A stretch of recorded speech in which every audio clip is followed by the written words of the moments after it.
Assalamualaikum warahmatullahi wabarakatuh. Hai guys, kembali lagi bersama saya Tania Eka Umami Fafarianti.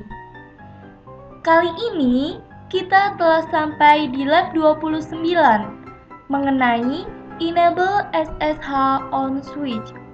Di lab sebelumnya, yaitu lab 28, kita telah membahas salah satu cara untuk meremote switch tanpa menggunakan kabel konsol dan juga aplikasi seperti Hyperterminal, PuTTY, Minicom, dan lain sebagainya, yaitu menggunakan telnet atau telecommunication network. Namun, telnet itu jarang digunakan karena dia itu cara kerjanya based on clear text. Jadi, konfigurasi yang di remote menggunakan telnet itu dapat dengan mudah dibaca di jaringan. Selain itu, kita juga memiliki cara lain untuk meremote switch tanpa menggunakan kabel konsol atau aplikasi tersebut, yaitu SSH. SSH ini merupakan kependekan dari Secure Shell yang bekerja pada port 22. Berbeda dengan telnet yang bekerja pada port 23. SSH ini tentu lebih aman karena dia itu cara kerjanya based on encryption paket data.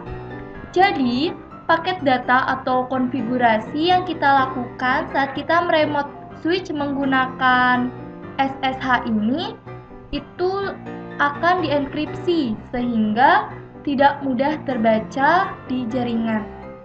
Untuk langkah-langkah bagaimana caranya mengaktifkan SSH, silahkan simak yang berikut ini.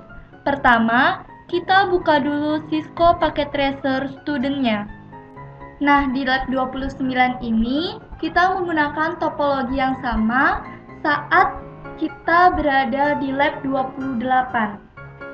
Di sini, kita akan melakukan reload terlebih dahulu untuk menghapus konfigurasi telnet yang telah kita buat di lab sebelumnya.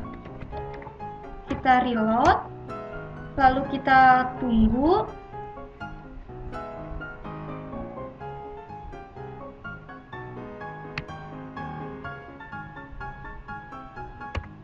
Nah, karena di sini konfigurasinya telah terhapus semua, kita harus masukkan IP address-nya kembali di VLAN 1.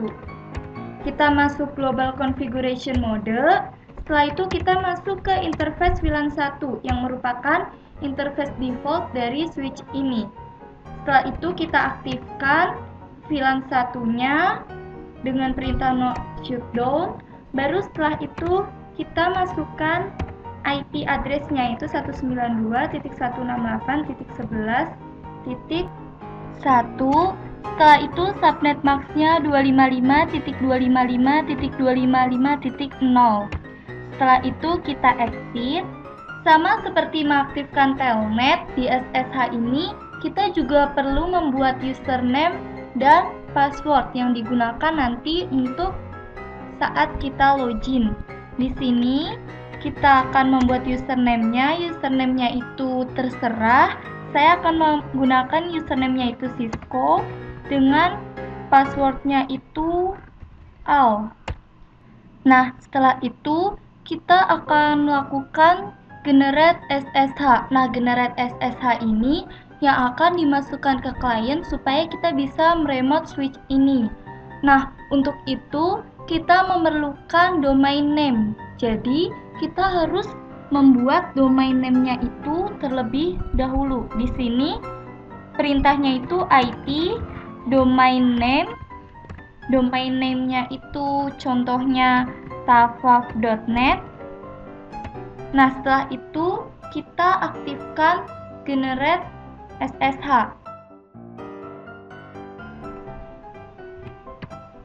Crypto key generate SSH RSA. Nah, di sini ada peringatan, please define a hostname other than switch. Jadi di sini kita harus mengganti hostname dari switch tersebut. Jadi dia tidak bisa menggunakan hostname default, yaitu switch. Nah, kita ganti dulu hostname-nya. Hostname-nya SW1.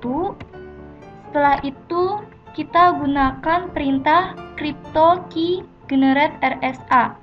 Nah, di sini kita akan masukkan berapa bit yang akan digunakan di modulus. Di sini kita gunakan defaultnya saja 512. Kita enter. Setelah itu kita aktifkan line VTY untuk koneksinya. Di sini kita ketikkan line VTY. Sama seperti lab sebelumnya, saya akan menggunakan dua klien untuk meremote switch menggunakan SSH. Jadi di sini kita gunakan line VTY 01. Nah, di sini juga RSA key-nya atau generate RSA-nya itu sudah aktif. Nah, setelah itu kita aktifkan transport input SSH karena kita meremote switch-nya itu menggunakan SSH. Transport input SSH, lalu kita aktifkan juga login lokalnya. Baru setelah itu kita exit.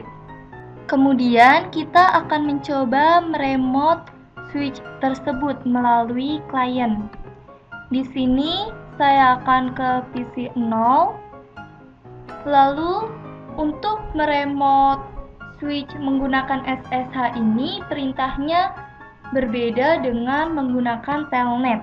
Untuk menggunakan SSH ini kita ketikkan SSH -l, lalu username yang telah kita buat tadi yaitu Cisco.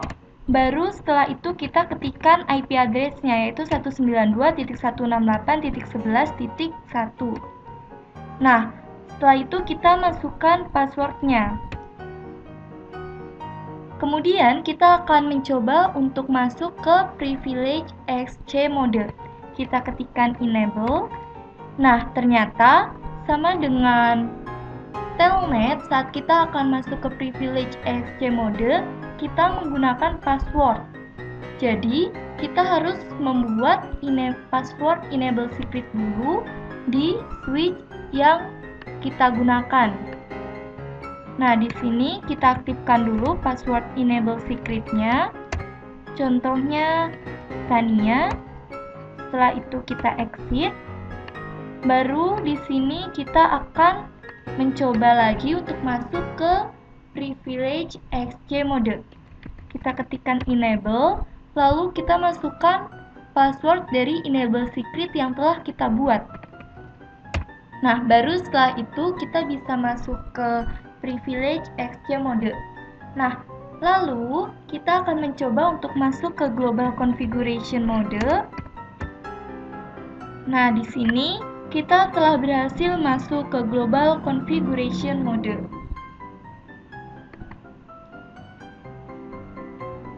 Kita juga bisa mencoba di PC satunya karena tadi kita mengkonfigurasinya itu terdapat dua klien yang bisa digunakan untuk meremote switch menggunakan SSH. Di sini kita ketikkan perintahnya SSH -l, username-nya apa, lalu diikuti dengan IP address-nya berapa. Setelah itu kita masukkan password-nya. Kita coba masuk ke global configuration mode. Nah, dan ternyata sudah bisa.